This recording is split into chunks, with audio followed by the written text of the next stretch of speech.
আসসালামু আলাইকুম। আমরা আজকে নবম ও দশম শ্রেণীর গণিত নিয়ে আলোচনা করব।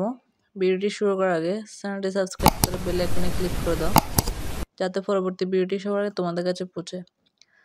আমরা এখন ত্রিকোণমিতি 9.1 ছিলাম, তাহলে আমাদের ওখানে 21, 22 শেষ। আমরা আজকে 23, 24 নিয়ে আলোচনা করব। তারপর আমাদের লাস্টে একটা সৃজনশীল থাকবে 25 নম্বর। 23 নম্বর যদি দেখি cos a minus cot a equal to 4/3 হলে cos a plus cot a এর মান কত? cot a equal to b by a হলে a sin a minus b cos a divided by a sin a plus b cos a এর মান নির্ণয় করো। তাহলে আমরা এখন কি করব? 23 নম্বর আর 24 নম্বর আনসার শুরু করব। আমরা যদি 23 নম্বরটা দেখি, 23 নম্বরটা হচ্ছে cos a minus cot a equal to 4/3 হলে cos a plus cot a এর মান বের করতে বলছে। তাহলে আমরা কি করব? আমাদের যেটা দেওয়া আছে, আমরা দেওয়া আছে থেকে বের করব। তাহলে আমাদের সমাধান শুরু করে দিই। তাহলে কি লেখা যায়? দেওয়া আছে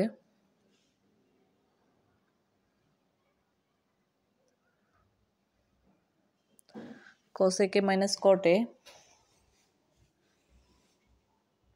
equal to 4/3। এখন আমরা কি করব? আমরা কি করব? এটাকে সূত্রের মধ্যে ফেলবো। এটা আমাদের যদি a হয় তাহলে a minus b দেওয়া আছে।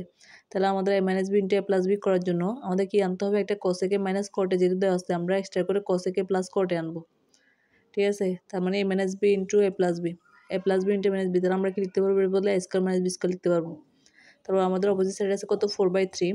যেহেতু আমরা এই সাইডে cos a plus cot a গুণ করছি, আমাদের পুরো রাশিটাকে সমান করার জন্য আমাদের 4/3 এর সাথে কি করতে হবে? যে cos a plus cot a গুণ করতে হবে। তাহলে আমরা কি করছি? দোনো পাশে cos a plus cot a কি cot a দ্বারা গুণ করে। কারণ এখন আমরা যদি cos a টাকে পাশে cos a plus cot a যদি পাশে আনি, ভাগ হয়ে যাবে, তখন cos a plus cot a চলে যাবে। আমাদের মানে আগে যে রাশিটা ছিল cos a minus cot a equal to 4/3, এটা আমরা আবার ব্যাক পাবো।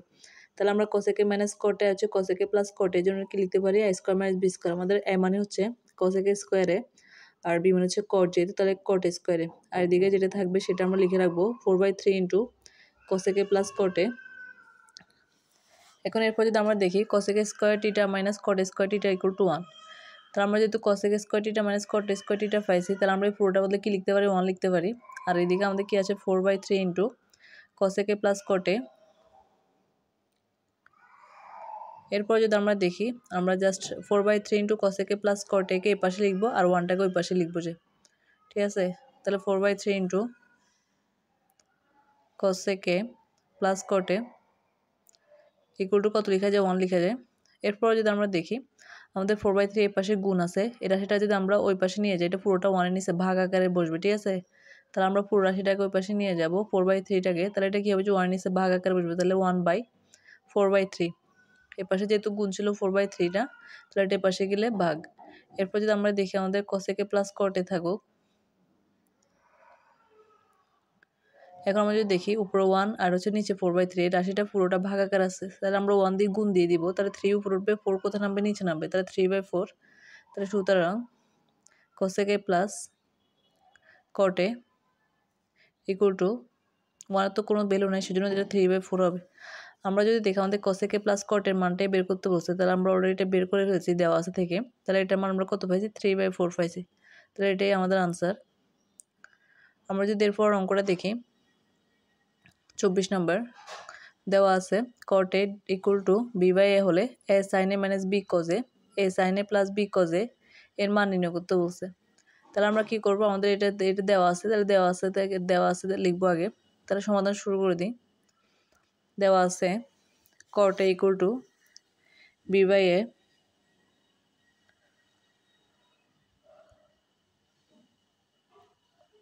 এখন আমরা জানি, আমরা cot এর একটা সূত্র জানি cos by sin। আমাদের যেহেতু এখানে যেটা মান নির্ণয় করতে বলছে, এখানে যেহেতু sin আছে, হয় আমরা সাইনটাকে cos বানাবো অথবা cosটাকে sin বানাবো। এখন আমরা এখানে যেহেতু cot এর জায়গায় কি লিখা যায়? cot এর একটা সূত্র জানি আমরা cos by sin। তাহলে আমরা এটা কি করবো? যে cot এর জায়গায় লিখবো যে cos by sin, cos a divided by sin a equal to b by a। এখন এরপর যদি আমরা দেখি, আমরা আর গুণন করবো। ঠিক আছে? মানে cos এর সাথে a গুণন, তারপর হচ্ছে sin এর সাথে b গুণ। তাহলে a ইন্টু cos a, তারপর হচ্ছে b ইন্টু sin a। এরপর যদি আমরা দেখি, আমরা জাস্ট সাইনটাকে পাশে লিখবো, cosটাকে পাশে লিখবো। তাহলে কি লেখা যায়? b sin a আর হচ্ছে a cos a, b sin a equal to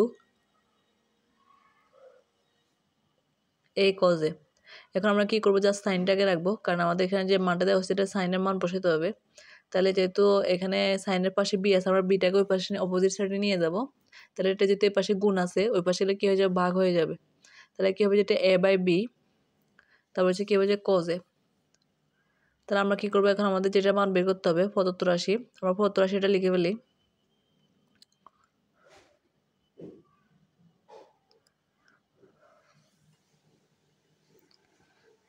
প্রদত্ত রাশি সমান সমান এ সাইন এ মাইনাস বি কজ বি, তারপর হচ্ছে এ সাইন এ প্লাস বি কজ বি। এখন আমরা কি করব, এই ঠিক রাখবো, জাস্ট সাইনের জায়গায় ওই যে আমরা যে মানটা বের করছি উপরে সাইনের মান এ বাই বি কজ এ, এটা বসাই দিব। তাই সাইনের জায়গায় আমরা এখানে এ ঠিক থাকবে, সাইনের জায়গায় আমরা এ বাই বি তারপর হচ্ছে কজ লিখবো। আর আমাদের এদিকে কি আছে, মাইনাস বি কজ এ, এটা ঠিক থাকবে।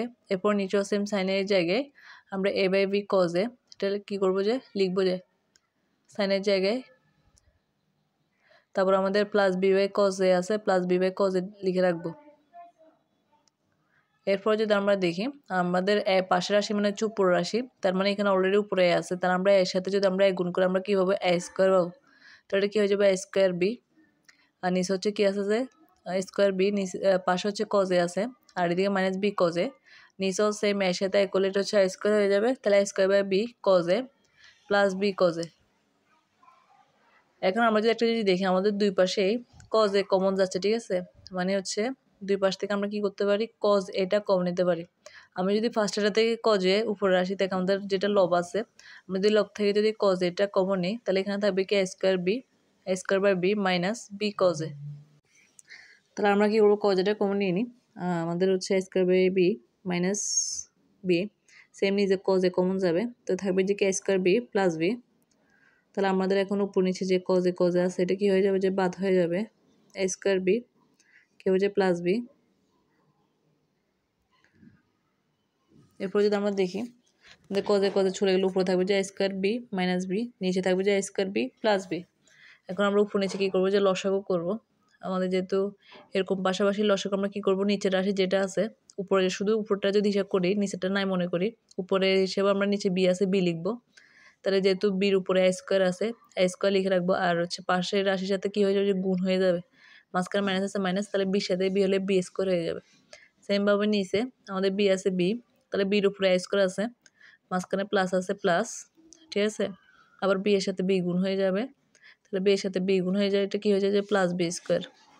এখন আমরা যদি দেখি এই উপরের রাশি আর হচ্ছে নিচের রাশি লবহ দুটা ভাগাকার আছে, আমরা যদি এটাকে গুণ দিই এটা কী হয়ে যাবে, উপরটা নিচে উঠবে, ঠিক আছে। প্রথম রাশি ঠিক থাকবে এ স্কোয়ার বি, এ স্কোয়ার মাইনাস বি স্কোয়ার ঠিক থাকবে, আর নিচে হচ্ছে আমাদের যেটা আছে এটা কী হবে, বি উপরে উঠবে, আর হচ্ছে এ স্কোয়ার প্লাস বি স্কোয়ারটা নিচে নামবে। তাহলে আমরা এখন বি বি কেটে দিই, তাহলে আমাদের উপর আছে কে স্কোয়ার মাইনাস বি স্কোয়ার, আর নিচে হচ্ছে কে স্কোয়ার প্লাস বি স্কোয়ার। তাহলে আমাদের এটা সমাধান শেষ, এটাই হচ্ছে আমাদের আনসার।